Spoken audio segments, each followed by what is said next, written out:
예, 정부가 잠시 후 올해 하반기 경제정책 방향을 발표합니다. 여기에는 정부가 생각하는 올해 성장률을 비롯한 경제 지표 전망치는 물론이고 고통이 커지고 있는 저소득층에 대한 지원 대책도 포함될 예정입니다. 네, 발표에 앞서 잠시 이야기를 나눠보도록 하겠습니다. 경제부 김종수 기자 나와 있습니다. 예, 김정호 어서 오세요. 예. 자, 경기 상황, 많은 전문가들이 좀 안 좋다. 이게 이제 일관된 의견인 것 같습니다. 소상공인, 기업인, 월급쟁이 다 어렵다고 하는데 정말 지표상 얼마나 어려운 겁니까? 네, 잠시 후 정부가 올해 하반기에 수정된 경제 전망을 발표할 텐데요. 당연히 성장률 전망도 낮아지고 이미 안 좋을 대로 안 좋은 일자리 사정도 상당폭 전망을 낮출 것으로 예상이 됩니다. 예. 하지만 지금은 알 수가 없는 상태고 다만 지난주에 한국은행도 같은 작업을 했었는데요. 한국은행의 수정 경제 전망을 보시면 우리 경제 사정이 얼마나 안 좋으신지 짐작하실 수 있습니다. 먼저 3% 정도 됐던 예상 성장률을 2.9%로 낮췄고요. 이것뿐만 아니라 한은뿐 아니라 대부분의 연구기관, 특히 민간 연구기관들은 대체로 성장률 전망을 2%대로 잡고 있습니다. 가장 안 좋은 건 일자리인데요. 일자리 전망을 원래 한국은행이 올해 연간은 한 26만 개 정도가 작년보다 늘어날 것이다. 이렇게 예상을 했었는데 이 전망치를 18만 개로 낮췄습니다. 지금 5달째 정부가 목표로 하는 30만 명하고는 많이 차이가 나고 있는데요. 18만 명이라고 하면 앞으로의 전망 자체도 좋지 않은 건데 그야말로 전망 자체도 쇼크입니다. 그럼 정부는 이번에 어떤 대책을 내놓는다고 저희가 볼 수 있겠습니까? 네, 잠시 후에 정부가 구체적인 정책 보따리를 풀어놓겠습니다만 예. 어제 오전에 당정 협의가 있었습니다. 여기서 나온 내용을 보면 비정규직 청년이라든가 홀몸 노인 같은 1인 저소득층에 대한 지원이 많이 있고요. 또 소상공인에 대한 지원책, 최근 최저임금으로 논란이 큽니다만 그렇죠. 이들에 대한 지원책들이 대거 포함되어 있는 것으로 알려져 있습니다. 특히 여당에서는 단순히 최저임금뿐만이 아니라 임대료나 수수료 같은 부분이 소상공인들한테 상당히 큰 부담이 된다고 보고 상가 임대차 보호법 개정 같은 이런 걸 통해 지원을 준비하고 있고요. 정부에서는 아까 말씀드린 저소득층을 위해서 근로장려 세제 지원액을 대폭 늘리는 방안을 강구 중인 것으로 알려져 있습니다. 방금 말씀하신 것 중에 이제 최저임금 관련해서는 여러 개 일자리 문제와 관련이 돼 있기 때문에 소상공인들이 단체 행동도 불사하겠다까지 이야기를 하고 있는데 네. 어제 나온 당정 협의에서도 이 문제 좀 구체적으로 된 부분이 있습니까? 소상공인들에 대해서 구체적으로 아직까지 방안이 알려진 것은 없습니다. 말씀드린 대로 이제 상가임대차 보호법에서 계약갱신 요구권을 현재 5년에서 10년으로 연장하는 문제는 거의 사회적으로 합의가 돼 있는데 국회에서는 사실 언제 통과될지는 알 수가 없는 상태죠. 계류돼 있는 거죠 지금. 예. 그렇습니다. 여러 건이 계류돼 있는데 문제는 통과해서 실행하는 게 기대만큼 빠르지 않다는 게 가장 큰 문제고요. 그 사이에 최근에 있었던 서초원의 한 족발집 사건이라든가 이런 것처럼 상당히 소상공인들의 피해가 늘고 있죠. 5인 미만 소상공인들은 이 수수료를 일하랄지 이런 것들은 정말 자기들한테 별 의미가 없다. 다른 어떤 대책들이, 그러니까 가시적인 대책이 있어야지 살 길을 모색할 수 있다. 이런 주장을 계속 하고 있는데 네네. 어떻습니까? 그 부분에 대해서? 결국은 보는 시각의 차이일 것 같습니다. 과연 예를 들어서 소규모 편의점에 들어가는 비용 가운데서 인건비도 있고 임대료도 있고 카드 수수료나 본사에 내는 수수료도 있을 텐데요. 어느 것이 가장 크게 부담이 되는지에 대해서는 지역이라든가 또 그리고 해당 업황 상태에 따라서 다 다르겠죠. 그런데 이제 지난주에 당장 대폭 다시 한번 최저임금이 오르면서 2년 새 한 29% 정도 올라다 보니까 또 인력은 단순히 돈을 주는 문제뿐만 아니라 관리하는 문제가 있지 않습니까? 그런 것 때문에 소상공인들이 지금 가장 피부에 와닿게 느끼고 있는 문제일 수 있겠습니다만 아까 말씀드린 서촌 족발집 사건처럼 임대료 폭등으로 인한 젠트리피케이션도 심각한 문제고요. 본사 갑질이라든가 이런저런 명목의 수수료 그리고 또 카드 수수료 이런 것들이 특히 카드 수수료 같은 경우에 요새 1,000원, 2,000원짜리 물건도 카드로 내고 있지 않습니까? 그렇죠. 편의점 업계에서 앞으로 정부의 공공 관련 업무를 수행하고 있는 것과 관련해서는 카드를 받지 않겠다고 할 만큼 카드 수수료도 부담이 적다고 할 수는 없습니다. 예. 기업 같은 경우는 어떠나요? 최저임금 때문에 일자리 지원을 위해서 자기들이 1조 4천억 원 이상을 이렇게 지원해주고 있는데 결국에 또 재계한테 손 벌린 거 아니냐? 우리가 또 피해를 고스란히 보는 거 아니냐? 이런 주장도 있던데 재계 반응은 어때요, 요즘에? 네, 재계는 사실은 일단 대기업들 같은 경우에는 최저임금 인상으로 인해서 직접 이번에 비용이 늘어나는 부분이 대기업의 경영을 위태롭게 할 만한 수준은 아니겠죠. 이제 다만 1차, 2차, 3차 협력 업체들이 상당히 어려울 테고 정부나 여론에서는 그럼 이 부분을 그동안 이른바 갑질을 했던 대기업이 좀 나눠 부담을 져야 되는 것이 아닌가 이런 요구들이 계속 나와 있고요. 예. 어제도 공정거래위원회가 주요 편의점 본사들에 대한 조사를 시작했고 그랬죠. 또 오늘 오전에는 산업부에서 주요 편의점 업체들을 불러서 편의점 가맹점들을 지원하는 방안을 한번 의논해 보자고 이렇게 압박을 가하고 있는 상황입니다. 어제 당정협에서 나왔던 내용 중에 저소득층 지원 대책 뭐 여러 가지가 있었는데 그 중에 근로장려 세제 이 확대 글쎄요 이게 어떤 거고 얼마나 확대될지 뭐 정확히 좀 알 필요가 있는데 오늘 네. 뭐 이야기 될지 모르겠습니다만. 예, 근로장려 세제 구체적인 내용은 그 확대한다는 내용까지만 지금 나와 있는 그렇죠. 상태인데요. 이거는 일하지 않는 분들에 대한 생계급여가 아니고요. 일을 하지만 소득 월급이 너무 작아서 실제 생활이 어려운 분들을 도와드리기 위해서 나라가 지급해주는 세금 환급 형식의 지원 제도입니다. 예. 올해 같은 경우엔 1인 가구 같은 경우에 받을 수 있는 대상 연령이 원래는 만 40세 이상이었는데 30세까지 낮아졌고요. 예. 올해 같은 경우 신청이 됐습니다만 240여만 가구에 최대 250만 원까지 지급이 됩니다. 지난해는 전체 지급액이 한 1조 1천억 원대 정도 됐는데 정부가 어제 김동연 경제부총리가 이를 대폭 확대하겠다고 했는데요. 이 규모가 총액 지급이 한 3조, 4조 원대까지 불어날 거란 예상이 있고요. 아무래도 전체 지원액 중에 상당 부분 상승액은 아까 말씀드린 비정규직 1인 청년 가구라든가 홀몸 노인 가구 같은데 지원액이 좀 더 많이 늘어날 걸로 지금 예상되고 있습니다. 예. 자. 원래 당초 11시 10분인가요? 이 정부 서울청사에서 김동연 부총리 겸 기획재정부 장관이 나와서 이 하반기 경제정책 방향을 발표할 예정이었는데 조금 더 지연되고 있는 것 같습니다. 글쎄요, 워낙 뭐 내용 자체도 방대하고요. 방금 우리 김 차장이 이야기한 것처럼 그 내용 중에는 저희들이 주목해야 될 상황들이 굉장히 많죠. 특히 최근에 경제 상황 안 좋다는 이야기 때문에 국민들이 굉장히 관심이 많을 것 같습니다. 지금 이제 속보로 오늘 이제 주요한 어떤 방침들이 지금 경제정책 방향들이 좀 하나둘씩 나오고 있는데 좀 관련해서 하나 더 여쭤볼게요. 고용 성장과 고용 지표의 관계 이거는 뭐 뗄래야 뗄 수 없는 관계 아니겠습니까? 어떻게 네. 좀 조정이 될까요?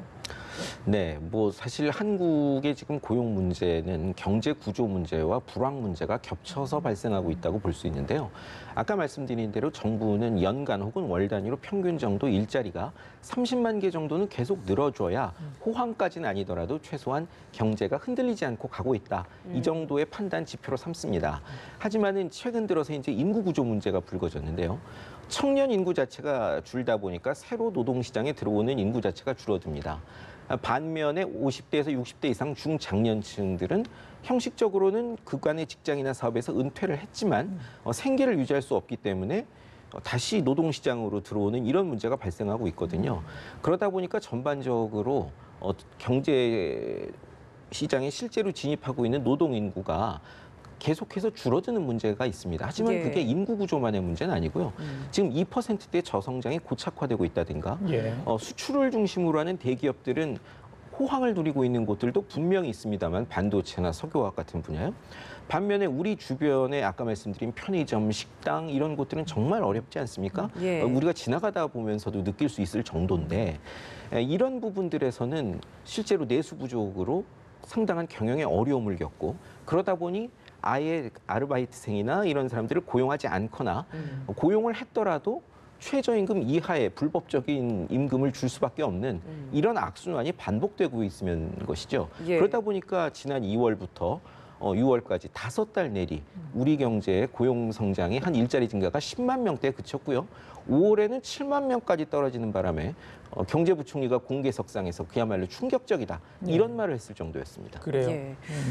뭐 아무쪼록 이제 이번에 나오고 있는 속보 자막을 보면 여기에서 보여지는 게 이런 성장과 고용 어려움을 정부도 느끼고 여기에 대해서 이제 올해 4조 원의 재정을 보강을 하겠다. 네네. 그리고 대규모 고용을 뭐 좀 확장할 수 있도록 재정을 풀겠다라는 것 같은데 네네. 뭐 이런 방법들이 실질적으로 지금 부족한 일자리 이런 것들을 채울 수 있을 만한 예산이라고 좀 봐야 할 것인지 좀 어떻게 볼 수 있을까요? 사실 정부 재정으로 일자리를 창출해내는 데는 분명 한계가 있습니다. 예. 하지만은 그 와중에도 어려운 재정을 갖다 동원하는 이유는 경기가 살 때까지, 경기가 살아서 투자가 늘어나고 기업의 일자리가 늘 때까지 좀 버틸 수 있는 뭐 크게 보자면 마중물 정도로 생각하고 하는 건데요. 이미 상반기 정부가 일자리 예산을 중심으로 해서 3조 9천억 원 규모의 추경을 짠 바 있습니다.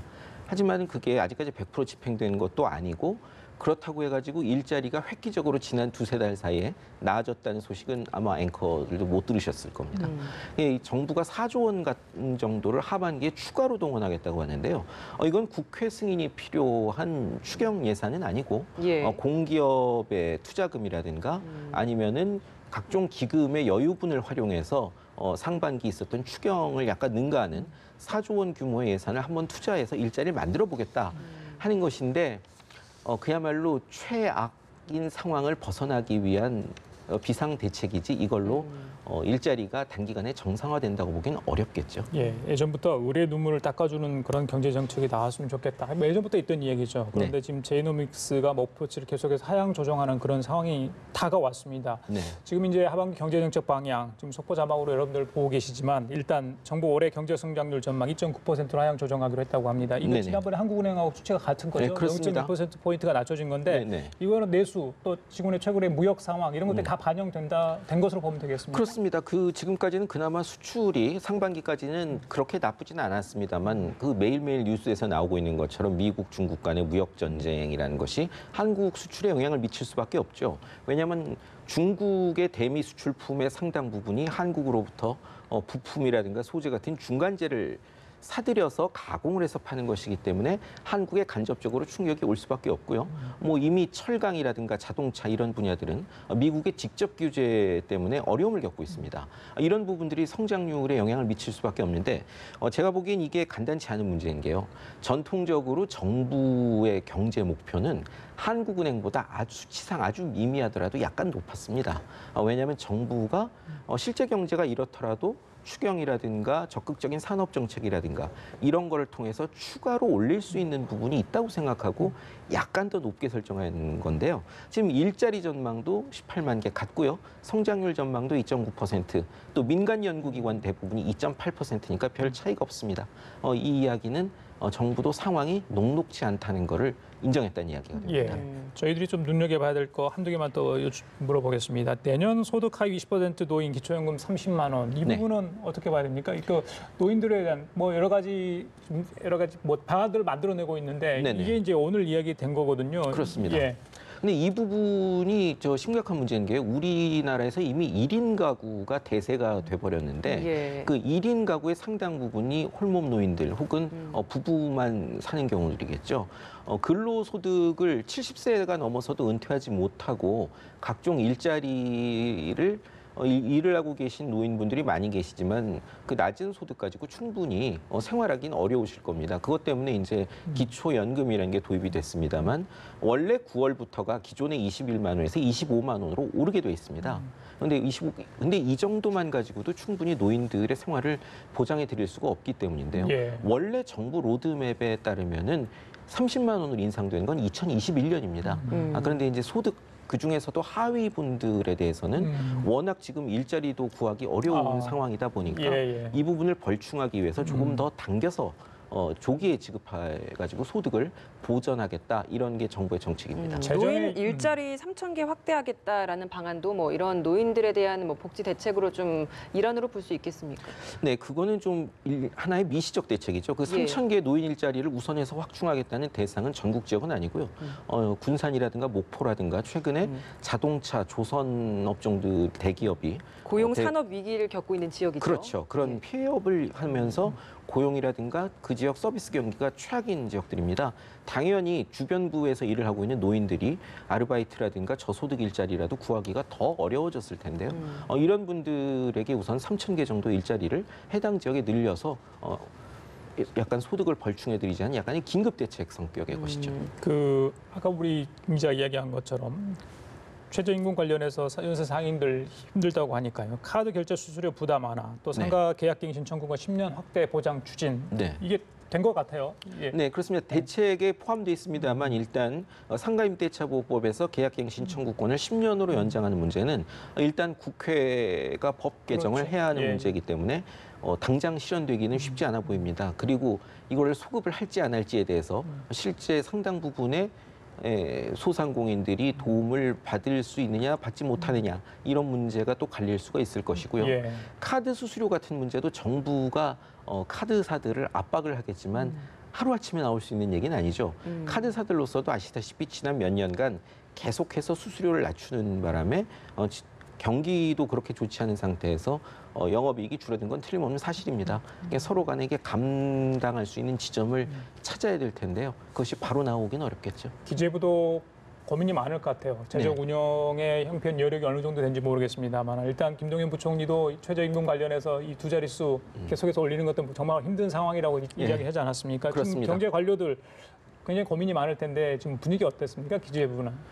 네, 뭐 전반적으로 이미 그 부총리의 언급이 바로 그 경제 부처들의 고민을 대변해주고 있다고 할 텐데요. 5월 고용 지표를 보고는 충격적이라고 그랬는데 그렇지만은 다시 최저임금이 그 2년째 10%대 인상을 하고 난 직후에는 최저임금 인상이 하반기 경제 운용에 부담이 될 것이다라고 이야기를 했습니다. 그럴 수밖에 없는 것이 사실 아무리 매출로는 대기업들, 재벌 그룹들이 우리 경제의 큰 부분을 차지하고 있지만 고용이라든가 숫자의 대부분은 중소기업과 소상공인들이 다 차지하고 있는데요. 그 풀뿌리가 흔들릴 수 있기 때문에 예. 더더군다나 아까 말씀드린 것처럼 수출이나 해외 시장 위주의 대기업과 예. 순전히 동네 장사를 해야 하는 소상공인들의 입장은 정말 하늘과 땅 차이겠죠. 예. 그런데 양쪽에 분명한 간극은 나타나고 있고 예. 또 소상공인들이라든가 이런 중소기업을 지원하자면 어느 정도 대기업에게 양보를 요구할 수밖에 없고 뭐 이런 상황들이 겹쳐 있으니 뭐 정부 경제부처들로서도 뭐 상당히 고민스럽진 않을 수 없겠습니다. 그 삼성이 2분기 실적이 좋지 않았잖아요. 네네. 물론 예전에 비해서 제가 예, 말씀드리는 그렇습니다. 거. 예. 예, 객관적으로 엄청나죠. 그러니까 네, 예. 네, 그 반도체 편중이 돼 있다 이런 지적이 있는데 네. 실제 삼성이 어떤 저희 뭐 경제의 어떤 절대적인 지표는 아닙니다만 네. 이게 단적으로 반도체 상황이 정말 안 좋았다면 우리 경제가 더 안 좋은 상황으로 가지 않을까. 네네. 뭐 삼성 예를 제가 말씀드린 겁니다. 네, 어떻게 그렇습니다. 보세요? 아니 지금 반도체는 호황일 뿐만 아니라 그야말로 생산량을 극한까지 끌어올려도 수요를 충족을 시키지 못하는 바람에 세계적으로 가격이 폭등했거든요. 오죽하면 중국이 D램 반도체 회사들에 대해서 반독점 조사를 하겠다 이렇게까지 나설 정도로 가격이 폭등했는데요. 덕분에 우리나라 그 매월 이루어지는 수출의 4분의 1 가까이가 반도체입니다. 반도체와 반도체 관련 제품들인데 어느 날 반도체 수요가 크게 꺾인다면 뭐 상당히 그나마 지금까지 이끌어온 수출까지 무너지는 상당한 위험한 국면을 처할 수밖에 없을 텐데요. 예.